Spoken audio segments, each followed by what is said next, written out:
I got turned down by 5 different glass manufacturers. Said there's no way you can make a bottle that looks this way, that has this shape, that rocks. We knew we wanted to open up that door and make a great bourbon. So it's taken on some of that characteristics of that. 133 proof. 133 is where we harvested this at. Welcome back to the channel. Tonight we got a fun video planned. We're here at Rocker Spirits in Littleton, Colorado. Let's go have some fun.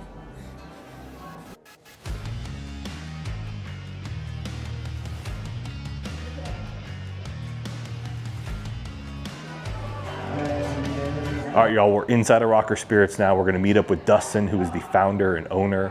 We're gonna talk about the spirits, the stills, the mash bill, everything top to bottom about this amazing distillery. Let's go ahead and learn a little bit about Rocker. So I got into this because I just love the industry. I fell in love with the people that are in this. They're entrepreneurial, spirited, hardworking people, and that just aligns with my value structure. And it's not because it's an easy industry, it's a tough industry. People that are in this, I have mad respect for, because it's a game of patience, perseverance. You're not doing this because it's easy. It's 7-8 years before you can really find the sweet spot of your product and find something that you can sell and do that. So it's an investment of time, energy, and effort. So. You said, so the oldest juice that you've gotten to is about 10 years, would you say? That's about 9 years. 9 years in February. We'll have several barrels turning 9 years old. We got a lot of 8 years, 7 years. So the aggregate age of probably all of our stuff is 6 years old now. 6 years, yeah. Yeah. How's the angel share when you get past that 6-year mark? Well, we haven't. We're losing, they say you lose 10% for the first 4 years. So we're harvesting barrels that are 5, 6, 7 years, and we're getting usually right around 43 to 45 gallons out of a 53-gallon barrel. Yeah. So the evaporation, it's barrel to barrel. You can tell standing in this room, we don't heat it, we don't condition it, we do not. You have misters in here to try to mitigate that, because we make a Colorado product. We want it to represent Colorado. So you get the highs, the heat, and then the contraction. And we feel that helps that maturation, because what that does is that barrel's gonna swell and it's gonna pull that product into that char, and then it's gonna contract and it's gonna push it in and out. And that char inside that barrel is that filter, and that's what's going to make that product taste the way it does. And we want it to be Colorado. You go to Kentucky and all those places, you don't see misters, you don't see conditioning systems in those big 9-story rick houses. They let them run, they let them ride. Yeah. So this is just the choice we've made. We're just not gonna, we're gonna let it represent Colorado. Well, and on that note, representing Colorado, your grain sourced locally? Yes. All local. Yeah, so when we first started out in this process, we were getting our grains from Indiana, Iowa, Minnesota, and some of those places, mainly our corn and our wheat. And the unit of measure of how you measure the process of your mash is bricks. Bricks is the unit of measure of sugar. Out of those, we were getting 11 to 12 bricks. And then we got introduced to a local farm here in Colorado, and it was a 108-year-old family farm at that time. And the family farm was in jeopardy of losing the family farm. And so two of the great-great-granddaughters came and said, hey, what can we do to help Grandma and Grandpa save the family farm? And so they started raising a number 2 crack corn. And they said, maybe we can market it to some of these distilleries that are popping up in Colorado. And they started a company called Whiskey Sisters. And Law's Whiskey House was their first customer, we're their second. Law's is their biggest, we're their second. It's been a relationship that has really, we feel, is integral to our success, because we were getting 11 to 12 bricks out of the stuff coming out of state, because they grind it, they package it, it sits on a shelf. You order it, sits in a truck, transfers to Colorado, sits in another transfer warehouse, sits in a truck, gets to us maybe 2-3 a month later. When we deal with the Whiskey Sisters, we call up on a Monday We say we need 4 batches of bourbon for next week. They grind it on that following Monday. They deliver it on Tuesday. It's in our mash kettle on Wednesday.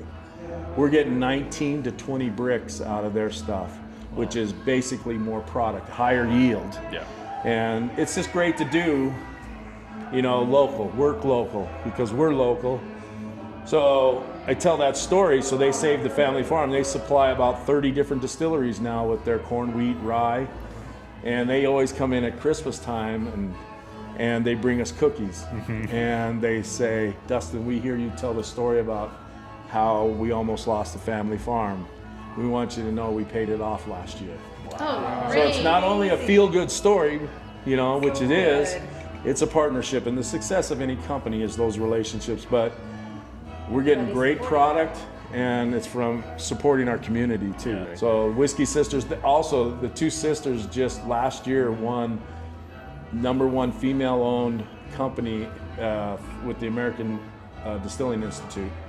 So they're awesome, and Felicia and Stephanie. Our barrels come from Independent Stave Company, Okay, that's my largest cooperage in the world. Yep. It's coincidentally, everybody wants to talk about Jack Daniel's and how it's not a great spirit, but they're a badass company. Yeah. They make their own barrels. They make their own, charcoal filtering system. But this year, Jack Daniel's, first time in its history, they sold their barrel house. Right. And they're no longer making their own barrels. So Independent Stave Company bought the barrel cooperages from them. So they come from Lebanon, Missouri, and Kansas too. So What char typically? we work with #2s all the way to #4s. Okay. The barrel to us, don't get me wrong, you have to have a great product coming out of your still house, your mash. But we feel the barrel is the most integral part of making a great spirit, because it is the magic, that char. Like I was saying, it's that filter. You're pushing that product through, in and out of that wood sugar through that filter and creating it. So we like the #2s, 4s, but I think we just like land in that #3 char is pretty much our standard. We'll blend some 2s and 4s with 3s. So Nick, my partner and my distiller in this, he came from another distillery uphill from here, and through that he had the great opportunity to work with Dave Pickrell. Yeah. He was a master distiller for Maker's Mark, and we knew we wanted to make a corn and wheat whiskey when we started. So Dave Pickrell, so Nick called up Dave and said, hey Dave, who's making a good corn and wheat whiskey out there, a wheated whiskey? He gave us some tips and gave us some stuff, and so we went out and made a good wheat whiskey, because a lot of guys want to make a very high rye, high spice type of product. We knew we wanted to open up that door and make a great bourbon that mixes great in a cocktail but can stand alone on its own. It won't get buried in all the bitters and everything as a cocktail, but it'll drink really good, neat, on a rock. And so that's what we came up with, is a 70% corn, 30% wheat bourbon. About what we're serving now is about a 5.5, 6-year-old bourbon, 96 proof. Yeah. But mainly what we're doing is bourbon, rye.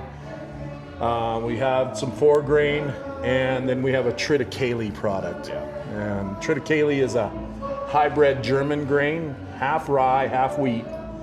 Back in the day, the farmers and everything got together to try to create a feed corn that was high in protein but was able to be grown in inclement weather, disease resistant. So they cross-pollinated rye and wheat together.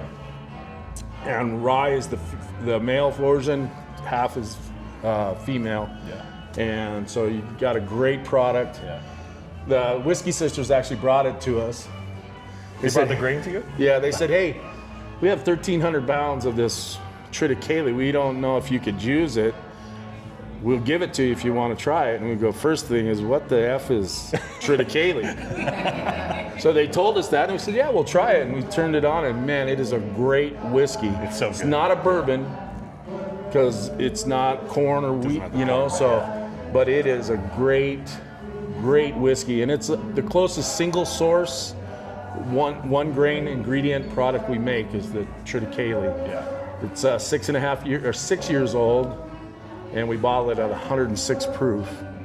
So it's a great, It's delicious. real floral. I get like citrusy apple out of it and stuff like that, but it's a great product. That's what I started with. I was like, I need to start. Yeah, it's going to take some education to get people to understand what Absolutely. it is. There's only about 14, 15 people in the nation that we know that are making it. Good stuff. So, now early on, was there any critical learnings or things where you're like, all right, we're never going to do this again? Was there one that sticks with you? I was talking to Lenny at Deerhammer, and he had a few. Yeah, I mean, there's definitely, I mean, the learning curve is steep in this industry unless you, I think in anything in life, unless you have some type of a mentor that has walked that ground, you're breaking new ground and you're learning at a rapid pace. I think, you know, for us, we just committed to some things that we just feel are traditions in this industry. A lot of people are trying the smaller barrels. They're trying to do the staves. They're trying to do all that. We committed right from the get-go. We're only doing 53-gallon barrels. Yeah. That's what we're going to do. They've been doing it this way for hundreds of years. There's some proven product here. We knew we wanted to chase after the bourbon, and we knew that we were going to have to invest 4 to 5 years in it to get a product that we wanted to put our name on. Yeah. The biggest thing, I think, if with the knowledge that we have now, if we had it then, we would have sized our equipment Okay. differently, Yeah. because it can become the bottleneck to your success if you don't size everything correctly. And I think that's the story of a lot of distilleries. They catch fire and they can't produce it and age it as fast as it's being consumed. Right. So we would want to create a one-to-one system. 1,000-gallon still, 1,000-gallon fermenter, 1,000-gallon mash kettle. So you can do one mash, one ferment, one distillation. Right now we have a 600-gallon mash kettle, 500-gallon fermenters, and a 300-gallon still. So our bottleneck is the still, because we have to do 2 distillations to empty a ferment. So if we could do it a 1-to-1-to-1, we'd be able to just turn that thing on and produce more barrels at a smaller pace. So ideally, I'd love to have a 1,000-gallon still, 1,000-gallon fermenter, and a 1,000-gallon mash kettle, because we could 5-fold our production. Sure. Yeah. Because the name of the game, if you catch fire and you get success, you got to have backlog inventory. So we could lay down 300 barrels a month with that type of system, where right now we're at 178, 200 barrels a year. Yeah. All right. I got to know philosophy, single barrels. Have you dabbled in that before? No, there's 2 of them sitting up there. Are there? Okay. See them with SB on I them? saw that. I noticed that. Okay. Those are our single barrels. When barrels start to hit 4 and 5 years old, Nick and I taste through all the barrels. Okay. And we just start saying, oh, these are great barrels, and we take all our notes. And when we find a barrel that's just exceptional, we set it back and will say, put it these aside. will be our single barrels. Okay. We will release a single barrel cast strength in 2026. Okay. That's been our commitment. Is as painful financially as it is, Yeah. we've committed to the aging process and just say, it's got to be ready. It's got to be right, because you have one chance to make a first impression. If you put a immature product out there and it tastes poor, that's the last thing people are going to remember, and they may not come back. So we did not enter any of our product in competition until 8 years into production. Yeah. And consequently, 8 years, we put our first product in competition, and it won Best of Show in Denver's International Spirits Competition. We were voted the best spirit and show out of 1,400 submissions that year, and it was just kind of crazy. Yeah. And so I think that commitment to making a mature product is the right way to go, because a lot of guys you get pushed. You're financially strapped. Oh yeah. You need to get some cash flow in, and sometimes they'll put an immature product on the market, and it'll actually hurt you rather than help you. It might financially help you short run, but long term, you won't get that second bottle. And there's a great article out there. It's called The Next Bottle, and I listened to that article, and it just says everybody's going to buy the first one. Yep. And if it tastes like dog shit, they're not going to buy it again. Right. If it tastes great, they'll come back to it, you know, and that first impression. And you'll build that following. And so we've been very grateful that we have a very strong following. We've done it just grassroots, you know, just getting out there and doing the whiskey festival tours, getting people to taste our product. That's how we want people to consume it. They say, you know, bourbon is best drank at 80 proof. I disagree. I disagree. I think you're losing a lot of the character of the spirits when you proof them down with that. So. And how long do you finish typically? If you put it in a Madeira or a port, typically how long will you leave it in there for? Well, our goal was, you know, we were going to just leave it in there 7-8 months. Just with the way, you know, things happened. Our first port finish was released. It was in the barrel 24 months. Oh, wow. So we usually have found that success. That port finish is the one that won Denver's International Spirits Competition in 23. So we now are always doing 18 to 24 months. The Madeira has been in there over 3 years.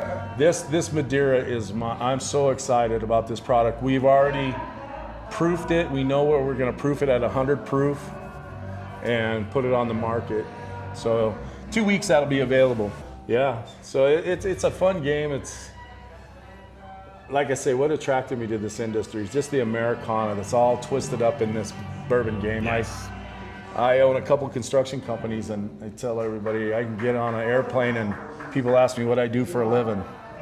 And if I tell them I own 2 construction companies, they'll be asleep before we get off the ground. I tell them I own a distillery, and they will not stop talking to me. So they want to know. It's just a romanticism and a curiosity of this industry that's just a lot of fun. It's a very enjoyable industry. It's a tough industry.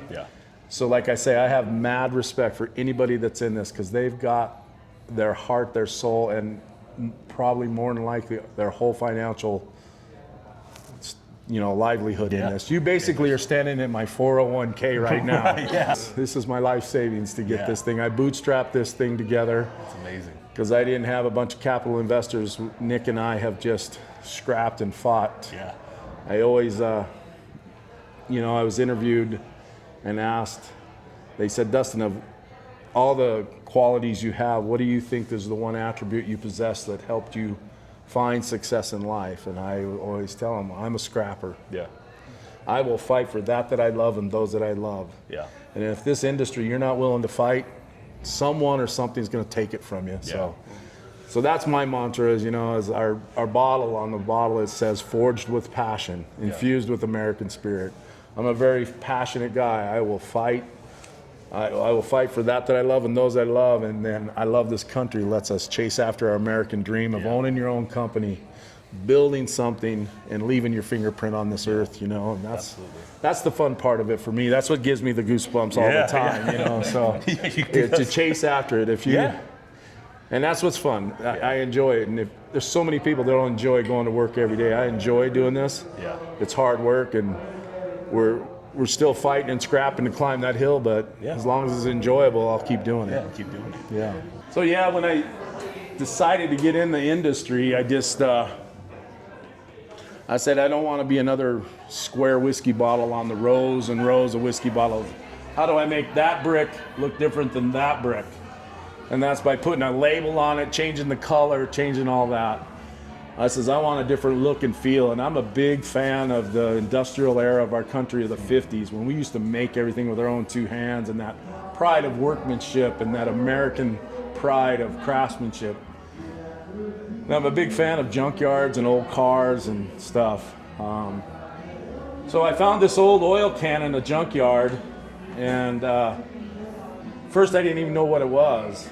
And an old boy told me what it was. It's an old oil can. You used to carry it around by the handle when you're trying to pour it in a crankcase of a tractor. You pour it like this.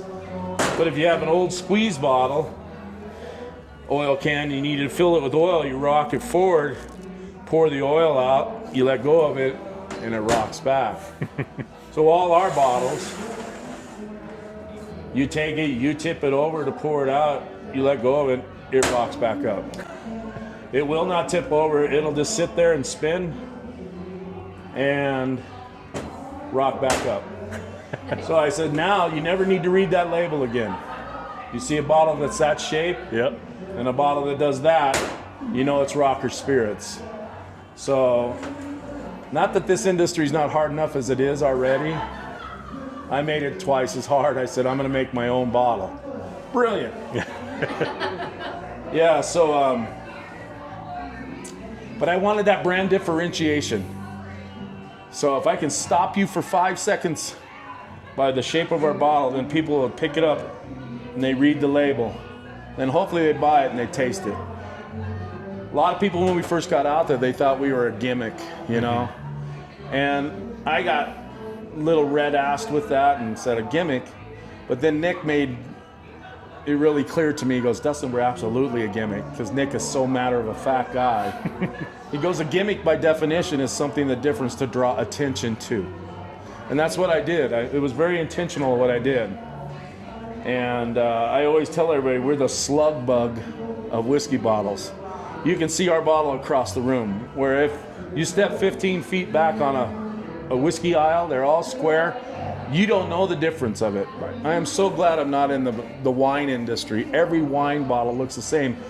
You're banking on that paper label to identify you, to tell the whole story of your company. And then someone has a great color palette, everybody changes theirs to yours. And then you got to change, and you got to change and change. Our whole marketing is this shape, this look, this feel. Every label is different though.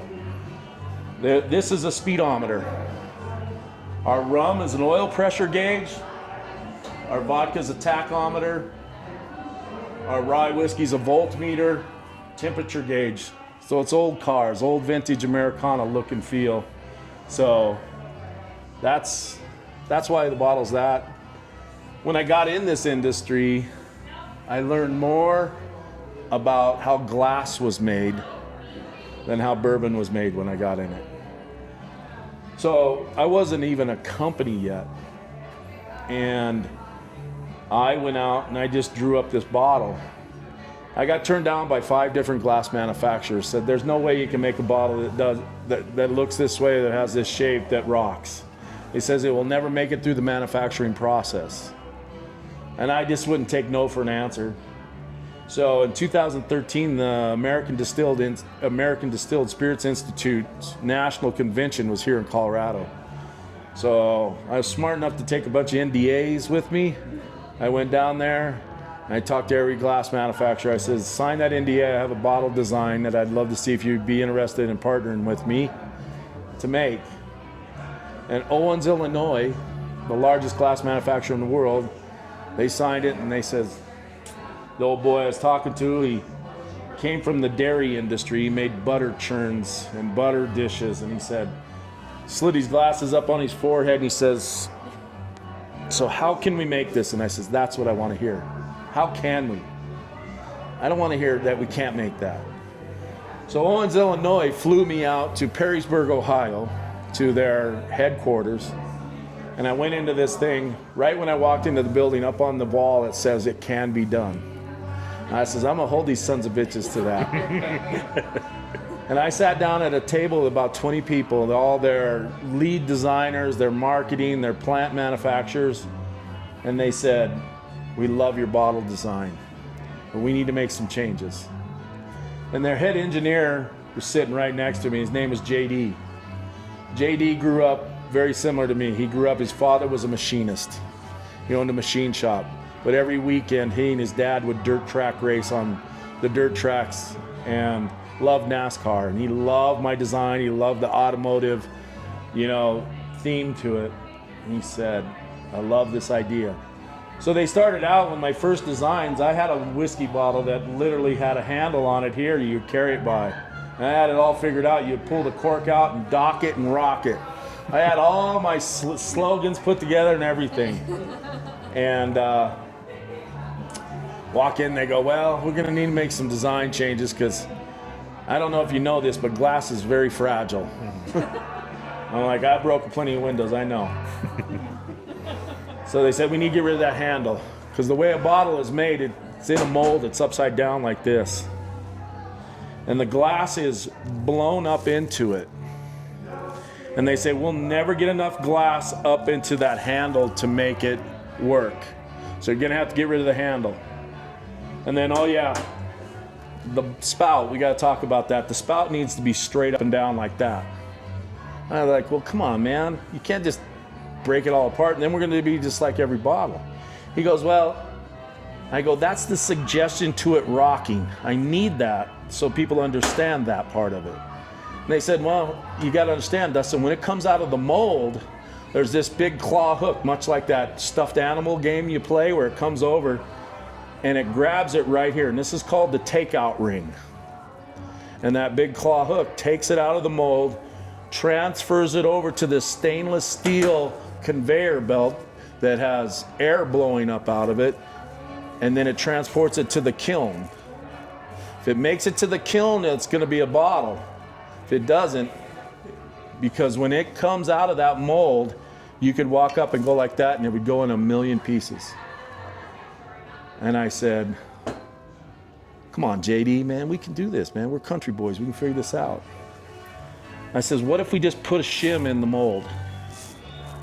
So now it's going to come out straight. And JD goes, that's cool. I like that idea. He goes, but now we take it out of the mold, that big claw hook, we got to transfer it to the air table. And because of the way it rocks, that weight is in the heel of it. We're going to set it down like this. It's going to hit that table, it's going to break. It'll never make it. So this is a perforated air table. What's that mean? He goes, well, there's cool air that blows up out of the table as it goes through that conveyor belt, gets it to the kiln, it cools it. Once it gets to the kiln, it fires it and anneals the glass and makes it hard. I said, so there's air blowing up out there? He goes, yeah. I go, well, what if we turned the air up as high as it goes? Okay. So if you look at the video, Owens, Illinois hired a camera crew to follow us for the creation of this bottle because they said it was the most innovative bottle they've ever made in the history of their company. And you watch the video, when that bottle is released, it is literally hovering and it just sits down on this pillow of air. It hits that conveyor belt. It's like watching a fly ball go out of the park. Going, goes into the kiln. It fires it, we're a bottle. Yeah. So it was a bottle that nobody thought they could make. And then Owens, Illinois, after they got it done, they entered it into a bunch of international glass and packaging competitions. And in one of them, we were one of 3 of the finalists for new brand packaging in the luxury division. And we were up against Marc Jacobs, who makes women's clothing or something. And Victoria Beckham, who had a makeup box out. And we won the international gold medal for new brand packaging in the luxury division in 2017 for our bottle. And it was on the Today Show. And so it was pretty cool. Simple hillbilly milkman son from Montana. Let's do it. Let's cut right to the chase. Let's go to Madeira. Right.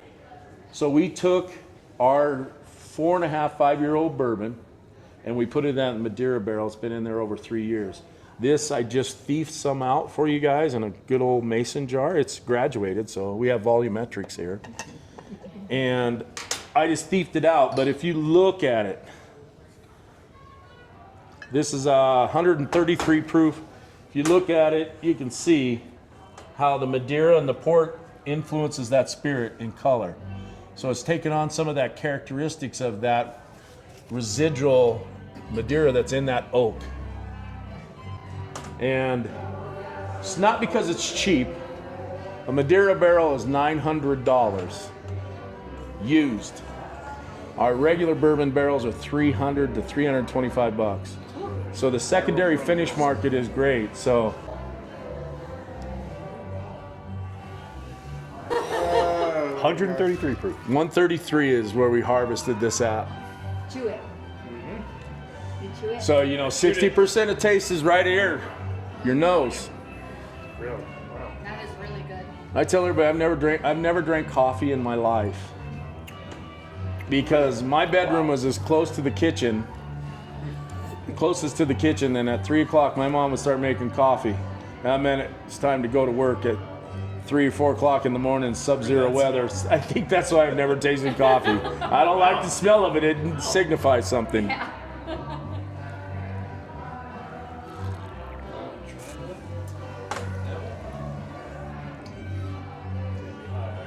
It doesn't drink like 133. Oh man, it's like dark chocolate, Yeah. a little bit of malt It's and like- that is like sweetness. dark Dried chocolate fruit, berry. dried fruits, Yeah. dark chocolate, exactly. Oh yeah. It is chocolate. Oh, it sips so below its proof. Yeah.